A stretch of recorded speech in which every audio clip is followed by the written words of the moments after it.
வணக்கம் நண்பர்களே, நீங்கள் பார்த்து கொண்டு இருப்பது உங்கள் குங்குமம் ரிவ்யூ. சரி வாங்க வீடியோக்குள்ள போய் என்ன நடக்க போகுது அப்படின்னு சொல்லிட்டு பார்த்தீங்கன்னா, திக்கு தென்னறி அப்படியே சும்மா மாசா கிளாஸாக வரல அப்படின்ற மாதிரி தாங்க ஒரு பக்கம் இருக்குது. சரி என்னாச்சு அப்படின்னு சொல்லிட்டு பார்த்தீங்கன்னா, கரெக்டாக நம்ம இலக்கியாவே ஜெயிலில் பிடிச்சின்னு போய் போட்டுறாங்க. அடுத்து நம்ம கௌதம் போயிட்டு அந்த இடத்துல ஜெயிலில் எல்லாருக்கிட்டையும் அப்படியே சும்மா கேட்குறாரு, கொதறாரு, என்னென்னவோ பண்ணுறாரு. ஆனால் யாரும் விட்டப்பாடு இல்லைங்க.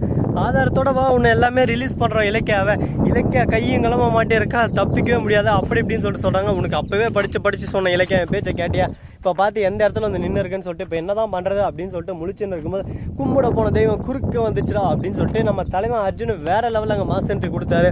எதுக்காக அப்படின்னு சொல்லிட்டு பார்த்தீங்கன்னா, கரெக்டாக இந்த ஸ்டேஷனை வந்து இப்போதைக்கு யாரோ ஒரு நிருபராதே மாட்டிருக்காங்கன்னு சொல்லிட்டு இவருக்கு நியூஸ் போயிட்டு இருக்கு இந்த ஸ்டேஷன்லேருந்து. உடனே அங்கே வந்து பார்த்தா டே மச்சான் அப்படின்னு சொல்லிட்டு கௌதம் கூப்பிட, கௌதம் வந்து நீ எங்கன்னு சொல்லிட்டு சொல்ல, ஆமாம் எனக்கு ஒரு நியூஸ் வந்துச்சு, அந்த நியூஸ் போட்டு தான் இங்கே வந்தேன் அப்படின்னு சொல்லிட்டு என் பொண்டாட்டியை தான் அரெஸ்ட் பண்ணியிருக்காங்க, என்ன ஆச்சு ஏதாச்சுன்னு, எவ்வளோ பெரிய ஆள் எப்படிரா அப்படின்னு சொல்லிட்டு வந்த கதை சொந்த கதை சோ கதை போன கதை நான் ஒரு அனாதரா அப்படின்ற வரையும் எல்லாத்தையும் ஒரு பக்கம் சொல்கிறாங்க. இதெல்லாம் கேட்டதும் அர்ஜுனுக்கு செம கோவம் வந்துடுது. உடனே இலக்கிய கிட்ட போய் கேட்குறாங்க. இலக்கிய வந்து எல்லாத்தையும் கரெக்டாக ஆன்சர் பண்ணிடுறாங்க. ஓஹோ இதுதான் நடந்துக்குது, சரி ஓகே இதே வச்சு நீ சொன்ன மாதிரியே நான் இதுக்கு முன்னாடி எப்படியாவது அந்த அணு இருக்கல்ல அவ வந்து கரெக்டாக அந்த வீட்டோட பொண்ணு இல்லைன்றத டிஎன்ஏ டெஸ்ட் மூலிமா நிரூபித்தேன். இப்போ வந்து இந்த அஞ்சலிக்கு வயிற்றுல குழந்தை இல்லைன்ற விஷயத்தை நான் ஸ்கேன் பண்ணி நிரூபித்து காட்டுறேன், நிரூபித்து நீ நிரபராதே, நீ இதுக்காக தான் பண்ண வந்தேன்னு சொல்லிட்டு கார்த்திகை புரிய வச்சு அந்த வீட்டில் இருக்கிற எல்லாருமே சேர்ந்து அஞ்சலியை துரத்தி அடித்து உன்னை அந்த வீட்டுக்கு ராஜா மரியாதையோட கூடுவாங்க, இது நிச்சயம் அப்படின்னு சொல்லிட்டு வாக்குறுதி கொடுக்குறாரு நம்ம அர்ஜுன். அதே மாதிரி கோர்ட்டுக்கு போகிறாங்க. கோர்ட்டில் போயிட்டு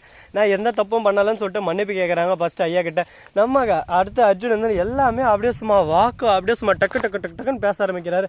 நம்ம அஞ்சலி ஒரு பக்கம் வந்து நிற்கிறாங்க. அஞ்சலி கிட்ட சொல்லுமா என்னம்மா நடந்துச்சு, ஏதுமா நடந்துச்சு, அப்பா நீ ப்ரெக்னெண்ட்டாக தான் இருக்கா, ஆமா நான் ப்ரெக்னெண்ட்டாக தான் இருக்கேன், சரி ஓகேம்மா சார் இங்கே என்ன குழப்பம்னு சொல்லிட்டு பார்த்தீங்கன்னா, என்னோட கிளைண்ட் வந்து கரெக்டாக இவங்க ப்ரெக்னெண்ட்டாக இல்லை, அதை நான் செக் பண்ணுறது தான் போனோன்னு சொல்லிட்டு சொல்கிறாங்க.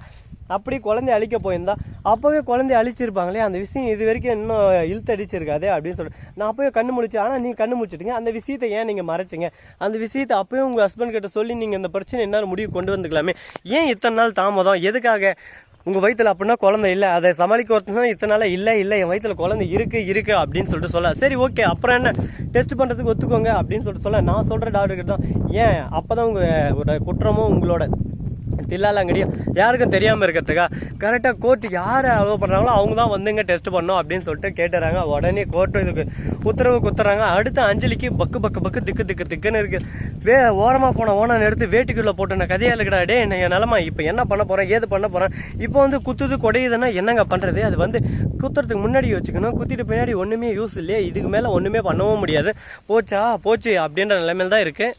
கொள்வாயா அப்படின்ற மாதிரி ஒரு பக்கம் போயின்னு இருக்கு. சரி இப்படியெல்லாம் ஒரு பக்கம் போயின்னு இருக்கு. நம்ம இலக்கிய வந்து வாக்குறதுல எல்லாமே தெளிவாக எடுத்து சொல்லிடுறாங்க, என் மேலே எந்த தப்பும் இல்லை, எல்லாத்தையும் எக்ஸ்பிளைன் பண்ணிருக்காங்க. யாருமே ஏற்றுக்கிற மாதிரி தெரியல, அதை பற்றி எனக்கு கவலை இல்லை, நான் தப்பு பண்ணல அப்படின்னு சொல்லிட்டு உறுதியாக இருக்காங்க. இந்த கான்ஃபிடன்ஸ் தான் இலக்கிய அவனை எங்கேயோ கூட்டின்னு போகுது அப்படின்னு சொல்லிட்டு நம்ம மனசுக்குள்ள ஒரு ஓரமாக தோணுதுன்னா பார்த்துக்கோங்களேன் சுருக்குன்னு. ஸோ நண்பர்கள் இந்த வீடியோ பிடிச்சிருந்தா லைக் பண்ணுங்க, கமெண்ட் பண்ணுங்க, ஷேர் பண்ணுங்க, டிண்டிங் மேலே தட்டி விட்டு போங்க. அப்போ தான் நான் போகிற அடுத்த வீடியோ உடனுக்குடன் வரும். மிக்க நன்றி, தேங்க்ஸ் ஃபார் வாட்சிங். டாடா, சி யூ, நன்றி, வணக்கம், வந்தனம், பர்கர் தர்க, டாடா.